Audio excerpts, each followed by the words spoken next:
ওং অখণ্ডমণ্ডলাকারং ব্যক্তৈয়ান চরচরং তৎপদং দর্শিতং ইয়ান তস্मै শ্রী গুরবে নমঃ। গুরুর্ব্রহ্মা গুরুর্বিষ্ণু গুরুদেব মহেশ্বর গুরুদেব পরম ব্রহ্মা তস্मै শ্রী গুরবে নমঃ। নারায়ণং নমস্কৃত্যং নরস্যৈব নরোত্তমং দেবীং সরস্বতী ব্যাচং তদো জয়মুদীরয়েৎ। মুখং করোতি বাচলং পঙ্গুং লঙ্ঘায়তে গিরিম যৎকৃপাতমহং বন্দে পরমানন্দ মাধব। তপ্ত কাঞ্চন গৌরঙ্গী রাধা বৃন্দাবনেশ্বরী বিশ্বভানুসুত দেবী প্রণনামি হরি প্রিয়ে। ওং বৃন্দায় তুলসী দেব্যায় প্রায় কেশবচ্চ চ কৃষ্ণ ভক্তি প্রাদ দেবী সত্যবত্তায় নমো নমো। হরির্নাম হরির্নাম হরির্নাম কেবলং কালব্য নাস্তিব্য নাস্তিব্য নাস্তিব্য গতিরন্যথা। পঞ্চতত্ত্ব আত্মম কৃষ্ণ ভক্ত স্বরূপম ভক্ত নমামি ভক্ত অবতারম ভক্ত শক্তি নামম। হে কৃষ্ণ করুণা সিন্ধু দীন বন্ধু জগৎপতে গোপেশা গোপিকা কান্ত রাধা কান্ত নমস্তুতে। জয় শ্রীকৃষ্ণ চৈতন্য প্রভু নিত্যানন্দ শ্রী অদ্বৈত গদাধর শ্রীবাসাদি গৌর ভক্ত বৃন্দ।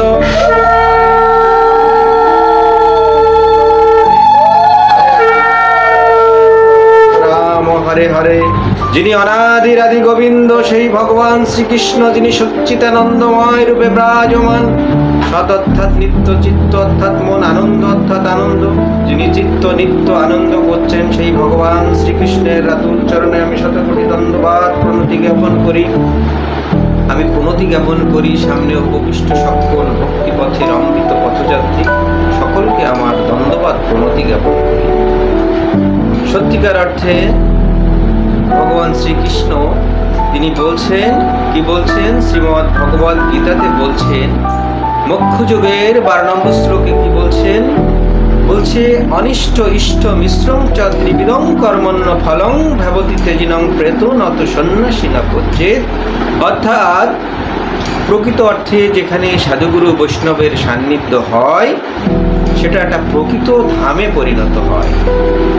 তাই যেখানে সাধুগুরু বৈষ্ণবের পদধূলি পড়ে, আমরা যারা সাধারণ মানুষ তাদের 3টা কর্মফল ভোগ করতে হয়, কিন্তু সাধুগুরু বৈষ্ণবকে এই কর্মফল ভোগ করতে হয় না। সেটা হচ্ছে কি? বলছে অনিষ্ট ইষ্ট এবং মিশ্র, আমরা যারা সাধারণ মানুষ 3টে কর্মফল ভোগ করতে হয়, কিন্তু এই সাধুগুরু বৈষ্ণবকে এই কর্মফল ভোগ করতে হয় না। তাই ভগবান শ্রীকৃষ্ণ সেই সাধুগুরু বৈষ্ণবকে অত্যন্ত উচ্চ মার্গীয় স্থান দিয়েছেন। তাই সাধুগুরু বৈষ্ণবের সান্নিধ্য পেতে গেলে আমাদের কি করতে হবে? এই ভক্ত পথে আসতে হবে। ভক্ত পথে না আসলে আমাদের ভক্তি ভাব আসবে না। তাই ভগবান শ্রীকৃষ্ণ তিনি বলছেন, ভক্তই আমার মাতা পিতা, ভক্তই আমার গুরু, ভক্তই আমার নাম রেখেছে বাঞ্ছা কল্পতরু। আর কি বলছে? বলছে সাধুগুরু বৈষ্ণবের ধুলি যদি পড়ে গঙ্গার জলে, গঙ্গা পবিত্র হয় ভাগবতে তা বলে। আর এই সাধুগুরু বৈষ্ণবের ধুলি যদি পড়ে কোনো পাপীর গায়, পুষ্পরতে করে পাপী বৈকুণ্ঠতে যায়। তাই সাধুগুরু বৈষ্ণবকে আমার ভগবান শ্রীকৃষ্ণ অত্যন্ত উচ্চ মার্গীয় স্থান দিয়েছেন। তাই আমার গৌর সুন্দর এই কলিযুগে তিনি ভগবান শ্রীকৃষ্ণ রূপে এই কলিযুগে আবির্ভূত হয়েছে। তিনি হচ্ছে রাধাকৃষ্ণর মিলিত তনু, তিনি হচ্ছে এই কলির যুগের সারথি। তাই আমার গৌর সুন্দর বলছেন, কলিতে হব আমি গৌরঙ্গ সুন্দর, ঘরণী তুমি আমার নাম বিষ্ণু প্রিয়া। শঙ্খ নয়, চক্র নয়, গদা পদ্ম নয়, প্রেম হবে অস্ত্র আমাদের, কাঁদিয়া কাঁদাতে হবে জগজন মানিলবে, প্রেম বিনে গতি নাহিয়া। আবার আমার ভগবান শ্রীকৃষ্ণ কি বলছে? বলছে যথেষ্ট বিহরি কৃষ্ণ করে অন্তর্ধান, অন্তর্ধান করে মনে করি অনুমান, চিরকাল নাহি করি প্রেম ভক্তি দান, ভক্তি বিনে জগতে নাহি অবস্থান। তাই প্রেম আর ভক্তি ছাড়া আমাদের কিন্তু আর কোনো গতি নাই। তাই আবারও বলতে হয়, হরির নাম হরির নাম হরির নাম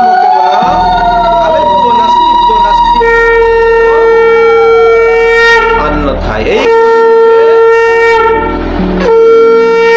এই কলিযুগে হরিনাম বিনে আর কোনো গতি নাই, গতি নাই, গতি নাই। তাই আমরা সদা এই নাম বিনে আমাদের কিন্তু যেহেতু আর গতি নাই, নাম আমাদের, এই নাম আর নামই কিন্তু অভেদ। নামের ভিতরে আর নামের ভিতরে কোনো ভেদ নাই। তাই আমি শ্রীমদ্ ভগবতম থেকে পাঠ করার চেষ্টা করছি। শাস্ত্র বলছে যে কোনো ভাগ্যে কোনো জীবের শ্রদ্ধা যদি হয়, তবে সেই জীবের সাধুসঙ্গ করায়। সাধুসঙ্গ সাধুসঙ্গ সর্বশাস্ত্রে কয়, লব মাত্র সাধুসঙ্গ সর্বসিদ্ধি হয়। বলছে কোনো ভাগ্যে কোনো জীবের, অর্থাৎ ভাগ্য দুই রকম হয়ে থাকে। একটা হচ্ছে কি পূর্ণযুক্ত ভাগ্য, আর একটা সুকৃতিযুক্ত ভাগ্য। পুণ্যযুক্ত ভাগ্যের ফলে আমরা স্বর্গে যেতে পারি, কিন্তু সুকৃতিযুক্ত ভাগ্যের ফলে আমরা সেই পরম ধামে কিন্তু আমরা যেতে পারি। তাই ভাগ্য আমাদের যেন সুকৃতিযুক্ত ভাগ্য হয়, কেননা এই পরম ধামে যেতে গেলে ভগবান শ্রীকৃষ্ণ কি বলছে, ন তদ ভাষায়তে সূর্য ন শশাঙ্ক ন পবক যদ্গত্রা ন নিবর্তন্তে তদ্ধাম পরমম মম।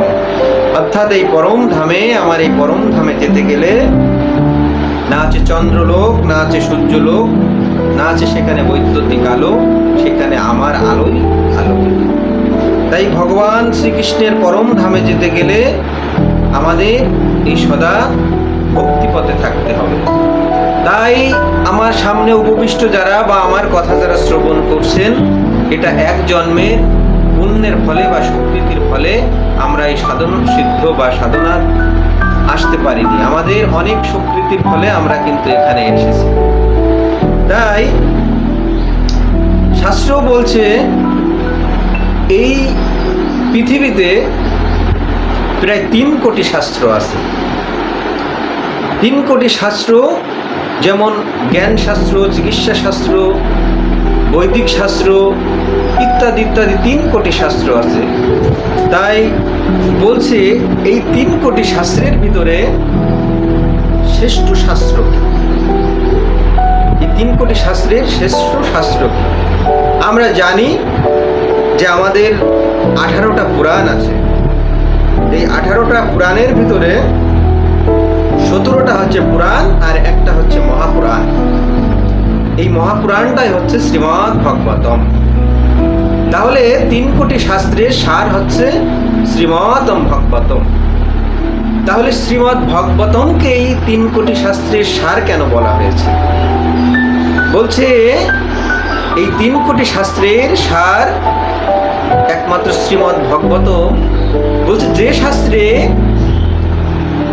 18,000 শ্লোক বর্ণিত, 335টা অধ্যায় এবং 12টা স্কন্ধ যুক্ত, তাকেই বলা হচ্ছে শ্রীমদ্ ভাগবতম। আর কেন বলা হচ্ছে ভাগবতমকে শ্রেষ্ঠ? বলছে যে শাস্ত্রের প্রথম শ্লোক এবং 18,000 শেষের শ্লোক একই। আমার ভগবান শ্রীকৃষ্ণ বলছেন, প্রথম শ্লোকে কি বলছেন? বলছেন সত্যম পরম ধীমহি। অর্থাৎ সত্য পরম, সেই পরম ব্রহ্মাকে ধ্যানের মাধ্যমে আমরা আমাদের সেই অভিষ্ট লক্ষ্যে আমরা কিন্তু পৌঁছাতে পারব। আর কেন বলছে? বলছে যে শ্রীমদ্ ভাগবতমের যেহেতু শাস্ত্রের সেরা সার বা সেরা গ্রন্থ, তাহলে এই ভাগবতমের বা শ্রীমদ্ ভাগবতের শ্রেষ্ঠত্বটা কি? তো বলছে ভাগবতেরও শ্রেষ্ঠত্ব আছে। সেটা হচ্ছে কি? বলছে ভাগবতমের শ্রেষ্ঠ সার হচ্ছে 10ম স্কন্ধের 31 নম্বর অধ্যায়। 10ম স্কন্ধের 31 নম্বর অধ্যায় কেন বলা হয়েছে? বলছে 10ম স্কন্ধের 31 নম্বর অধ্যায় গোপী গীত, গোপী বিরহ গীত, যেটা হচ্ছে ভাগবতমের শ্রেষ্ঠ সার। আচ্ছা, বুঝলাম যে 10ম স্কন্ধের 31 অধ্যায় যদি শ্রেষ্ঠ সার হয়ে থাকে, তাহলে এই 10ম স্কন্ধের 31 নম্বর অধ্যায়ের সারটা কি? বলছে সেটাও আছে। বলছে সেটা কি? সেটা বলছে 1 থেকে 19 নম্বর শ্লোক হচ্ছে এই 31 অধ্যায়ের সার। তাহলে আমরা 3 কোটি শাস্ত্রের সার পেলাম 19টা। তাহলে এই 19টার আবার সার কি? এটা আস্তে আস্তে আমরা ভিতরে যাওয়ার চেষ্টা করছি, কারণ এই শাস্ত্র উপলব্ধি করতে গেলে আসলে এ তো একটা সাগর, মহাসাগর, এর বিন্দু জলও আমরা আসলে যারা ভক্তিপথে আছি আমরা আস্বাদন করার মতো সৌভাগ্য আমাদের হয় না। তবু যতটুকু পারা যায় আমরা আস্বাদন করার চেষ্টা করব। তা বলছে এই 19টে শ্লোকের সার হচ্ছে ভগবানের নাম। এই 3 কোটি শাস্ত্রের সার সর্বসার সাফল্যে আমরা পেলাম কি ভগবানের নামই হচ্ছে শ্রেষ্ঠ। তাহলে ভগবানের নাম শ্রেষ্ঠ কেন? এখানে উদাহরণ দিয়ে আমার গোস্বামী প্রভুরা বলছেন যে ভগবানের নাম শ্রেষ্ঠ এই কারণেই যে আমরা এই যে মৃত্যুর পরে আমাদের গোপী দেহ নিয়ে আমাদের কিন্তু এই রাস মঞ্চে কিন্তু আমাদের যেতে হবে। তাই 300 কোটি গোপী যখন ভগবান শ্রীকৃষ্ণের সান্নিধ্য পাওয়ার জন্য ব্যাকুল হয়ে গিয়েছিলেন, তখন ভগবান শ্রীকৃষ্ণ সেই গোপীদের মাঝ থেকে হারিয়ে গিয়েছিলেন। হারিয়ে যাওয়ার ফলে সেই গোপীরা ভগবান শ্রীকৃষ্ণকে পাবার জন্য এতটাই উন্মত্ত হয়েছিলেন, পাগলের মতো শুধু ভগবান হে কৃষ্ণ কৃষ্ণ কৃষ্ণ হরে হরে, হরে রাম রাম রাম হরে হরে, এই বলে সেই গোপীরা ভগবান শ্রীকৃষ্ণে পাওয়ার জন্য ব্যাকুল হয়ে গিয়েছিলেন। তাই সেই যমুনার তীরে কদম্ব বৃক্ষের তলে গোপীরা কৃষ্ণ কৃষ্ণ বলে নাম করতে করতে সেই নামের জোরেই কিন্তু ভগবান শ্রীকৃষ্ণ সেই গোপীদের মাঝে তিনি ধরা দিয়েছিলেন। তাই নিতাই গৌর হরি বল।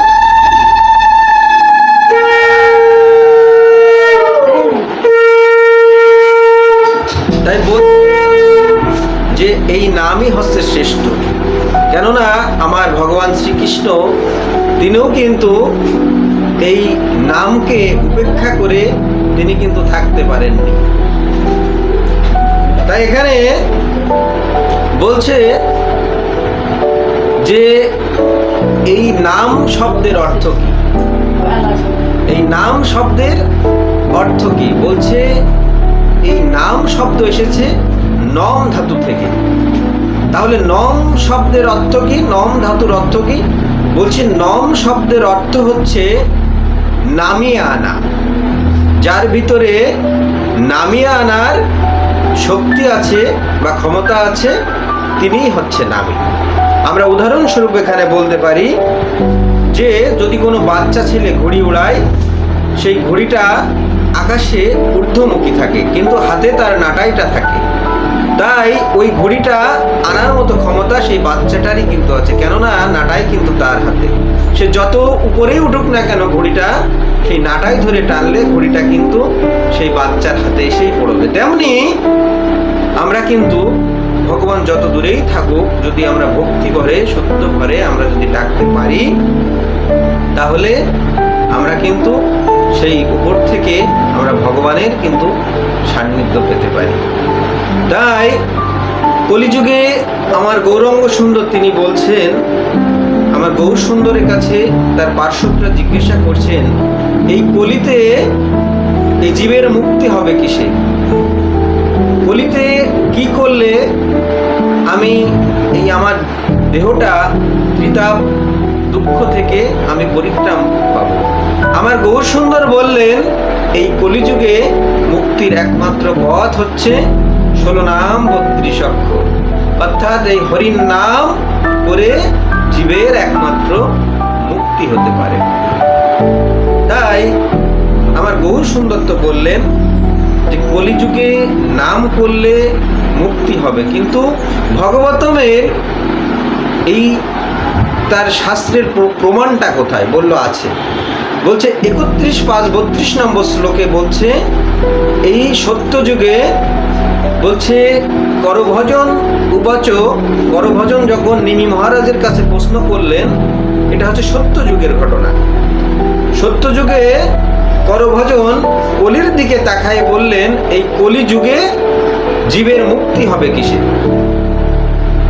তো 31:5-32 নম্বর শ্লোকে শ্রীমদ্ ভাগবতমে বর্ণিত আছে বলছে যজ্ঞই সংকীর্তন প্রায় ওই যোজন্তিহি সুমেধা সমেত শ্রীমতম ভগবতম করভাজ অনুবাচ।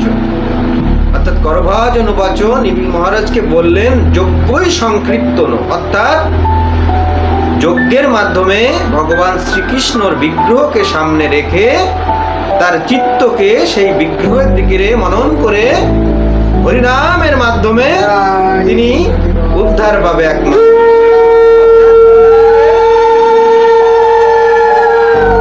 কলিযুগে যিনি এই ভগবান শ্রীকৃষ্ণের বিগ্রহকে সামনে রেখে হরিনাম করবে সেই হচ্ছে কলিযুগের সুমেধা, অর্থাৎ সেই হচ্ছে চতুর, সেই হচ্ছে চালাক। তা বলছে যে তাহলে আমাদের কলিযুগে, আমার সত্যযুগে আমার গোস্বামী প্রভুরাও বললেন, আর কলিযুগে সেই আমার গৌর সুন্দরও সেই পথটাই কিন্তু দেখিয়ে দিয়ে গেলেন। তাই এখানে আমার গৌর সুন্দর যখন বাংলাদেশ ভারত অখণ্ড, তখন এই গৌর সুন্দরের কাছে অনেকেই আসতেন তার একটু কৃপা লাভ করার জন্য, কিন্তু এই ভজন সাধন আমার গৌর সুন্দর সবাইকে কিন্তু দিতেন না। কেন দিতেন না? আমার গৌর সুন্দর বুঝেছিলেন যে এই ভজনের বস্তু যদি আমি সবার মাঝে বিলিয়ে দিই তাহলে তারা বিক্রি করে খাবে। আমার গৌর সুন্দর একজনের জন্য অপেক্ষা করেছিলেন, সেটা কি? কে? আমার গৌর সুন্দরের একজন পার্ষদ, তার প্রিয় ব্যক্তিত্ব তপন মিশ্রকে। তপন মিশ্রকে তিনি এই ভজনের বস্তু যখন দিবেন, একদিন আসলেন সেই পুরীর গাম্ভীরা থেকে তপন মিশ্র আমার গৌর সুন্দরের কাছে আসলেন। আসলে তপন মিশ্র যখন গৌর সুন্দরকে বলছেন, প্রভু তাহলে কৃপা করে আপনি আমাকে একটু ভজন সাধনের দিন। তো বলছে যে হ্যাঁ, আমি তোমার জন্যই অপেক্ষা করছি। তা তখন তুমি নাম করছো? তা বলছে হ্যাঁ। তা বলছে নাম সম্পর্কে জেনেছো? তা বলছে হ্যাঁ। তা বলছো তুমি কৃষ্ণকে পেয়েছো? তা বলছে না। তা বলছে তুমি নাম করছো, নাম সম্পর্কে জেনেছো, তোমার জ্ঞানের উৎপন্ন হয়েছে, কিন্তু তোমার বিজ্ঞানটা এখনো হয়নি। কি প্যাসের কথা দেখুন! আমার গৌর সুন্দর বললেন তোমার জ্ঞান উৎপন্ন হয়েছে কিন্তু তোমার বিজ্ঞান হয়নি। যতক্ষণ না তোমার বিজ্ঞান উৎপন্ন হবে ততক্ষণ তুমি কৃষ্ণকে পাবে না। তাহলে বিজ্ঞানটা কি? আমার গৌর সুন্দর সেখানে বোঝাচ্ছে যে ধরুন আপনি আগুন দেখেছেন, আগুন সম্পর্কে শুনেছেন, কিন্তু আগুনে আপনি ছ্যাঁকা খাননি। আপনি আগুনটাকে দেখেছেন, আগুন সম্পর্কে শুনেছেন, ওটা হচ্ছে আপনার জ্ঞান। আর যতক্ষণ না আপনি সে আগুনে ছ্যাঁকা খাচ্ছেন ততক্ষণ পর্যন্ত আপনার জ্ঞান থেকে যাবে, কিন্তু বিজ্ঞান উৎপন্ন হবে না। তাই আগুনের ছ্যাঁকা যতক্ষণ না পাবে ততক্ষণ তার বিজ্ঞান উৎপন্ন হবে না। তাই আমার ভগবান শ্রীকৃষ্ণ তিনি নররূপী নারায়ণ, তিনি এখানে গৌর সুন্দর তিনি বলছেন তুমি নাম করছো, নাম সম্পর্কে জেনেছো, এই জ্ঞানটাকে যখন তুমি বিজ্ঞানে রূপান্তরিত করবে, সেই অনুভব বা অনুভূতিকে জাগ্রত করতে হবে। অনুভব আর অনুভূতি হচ্ছে কি? যে অনুভব হচ্ছে বিশেষ জ্ঞানে জ্ঞানান্বিত হওয়া। বিশেষ জ্ঞানে জ্ঞানান্বিত হচ্ছে কি? আমার গৌর সুন্দর তিনি বলেছেন আমার শ্রীমদ্ ভাগবতমে আমার ভগবান শ্রীকৃষ্ণ তিনি মুখ্য যোগের 42 নম্বর শ্লোকে কি বলছেন? তিনি বলছেন যে আমরা যারা সাধন ভজন পথে আসতে গেলে আমাদের ব্রহ্মবিদ্যা বা ব্রহ্মত্ব আমাদের লাভ করতে হবে, তা বিনে কিন্তু আমরা কৃষ্ণকে পাবো না। তিনি শ্রীমদ্ ভাগবতম গীতাতে মুখ্য যোগের 42 নম্বর শ্লোকে কি বলছে? বলছে সমতম তপসৌচ খান্তি আর্যমে বচ জ্ঞানম বিজ্ঞানম আস্তিক জ্ঞানম ব্রহ্ম কর্ম স্বভাবজাত।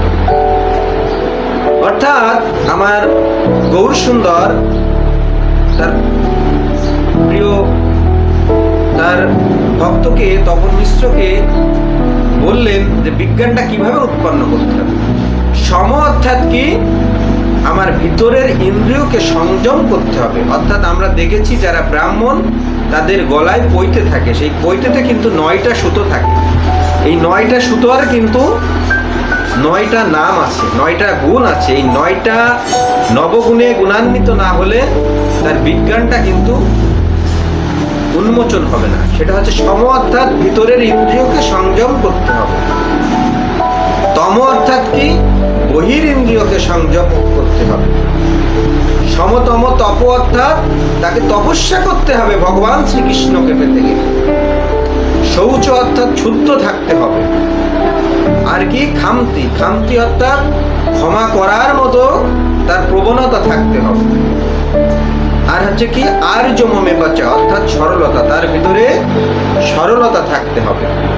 আর কি? জ্ঞানম অর্থাৎ আমরা এই যে যারা শাস্ত্রীয় জ্ঞান অধ্যয়ন করি, এই শাস্ত্রীয় জ্ঞানটাকে জানতে হবে। এটা হচ্ছে জ্ঞানম। আর বিজ্ঞানম, বিজ্ঞানম হচ্ছে কি? এই শাস্ত্রীয় জ্ঞানের অতীতকে জানতে হবে। আর শেষটা কি? আস্তিক জ্ঞান অর্থাৎ আমার এই ধর্মীয় শাস্ত্রটাকে আমার আস্তিক অর্থাৎ আমার তার প্রতি বিশ্বাস থাকতে হবে যে শ্রীমদ্ ভাগবতমই হচ্ছে ভগবানের মুখনিসৃত সার। শ্রীমদ্ ভাগবতম গীতা হচ্ছে তার মুখনিসৃত, এর ভিতরে আমার ভগবান আছেন। অর্থাৎ এইটাই হচ্ছে আস্তিক জ্ঞান। তাই এই সমতম তপ শৌচ খামতি আর্যমে বাচা জ্ঞানম বিজ্ঞানম আস্তিক জ্ঞানম, এই 9টা গুণ না থাকলে তার বিজ্ঞান কিন্তু অনুভব কিন্তু অনুভূতি কিন্তু জাগ্রত হবে না। তাই আমার গৌর সুন্দর তিনি কিন্তু তপন মিশ্রকে সেই বিজ্ঞানের তত্ত্বটা দিয়ে তিনি কিন্তু পুরীতে পাঠিয়ে দিলেন এবং তিনি গৌর সুন্দরের কথা মতো চলে তিনি কিন্তু কৃষ্ণ পেয়েছিলেন। কৃষ্ণ পাওয়া তো অত সহজ নয়, কেননা আমি পূর্বেই বলেছি যে ভগবানকে পেতে গেলে আমাদের 14টা লোক আছে। মৃত্যুর পরে যে কোনো একটা লোকে আমাদের স্থান হবে, কিন্তু ভগবান ধামে যেতে গেলে অনেক সাধনা অনেক সুকৃতির ফলে আমাদের কিন্তু সেখানে পৌঁছাতে হবে। বলছে যে আমাদের দেহের ভিতরেই এই পরম ধাম, কিন্তু আমরা যারা সাধারণ মানুষ তাদের তো গয়া, কাশী, বৃন্দাবন, মথুরা যাওয়ার মতো সৌভাগ্য নেই। তাই এই দেহের ভিতরে কিন্তু এই দেহতত্ত্বটা জানতে পারলেই কিন্তু আমরা এখান থেকে অনুভব বা অনুভূতির আস্বাদন কিন্তু পেয়ে যাব। বলছে আমাদের দেহটা পরিচালিত হয় কিভাবে? বলছে যদি আমরা ধর্মশাস্ত্র যদি পাশে রেখে যদি বিজ্ঞান শাস্ত্রকেও নিয়ে আসি, বলছে জ্যোতিষশাস্ত্র মতে বলছে 12টা গ্রহ, 27টা নক্ষত্র, আর কি 7টা চক্র আর 14টা লোক আমাদের এই শরীরের ভিতরে কিন্তু সর্বদা বিরাজমান। এই যে 7টা চক্র, এই 7টা চক্র হচ্ছে কি? মূলাধার, স্বাধিষ্ঠান, মণিপুর, অনাহত, বিশুদ্ধি, আগ্রা এবং সর্বশেষ হচ্ছে সহস্রার চক্র। আমাদের সাধনার ফলে আমাদের এই যে ভক্তিপথের ফলে আমাদের কিন্তু আস্তে আস্তে এই চক্রগুলো কিন্তু উপরে উঠতে থাকে। যখন এই যে মূলাধার অর্থাৎ নিচ থেকে সহস্রা চক্রে যদি কেউ পৌঁছাতে পারে, তাহলে তার এ ধাম থেকেই ভগবানের পরম ধামে সে উপলব্ধি করতে পারবে। তাই গৌর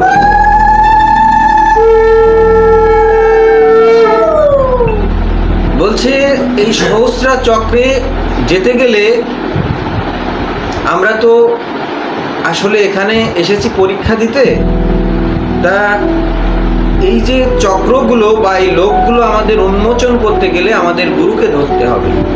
আমরা গুরুকে কেন ধরব?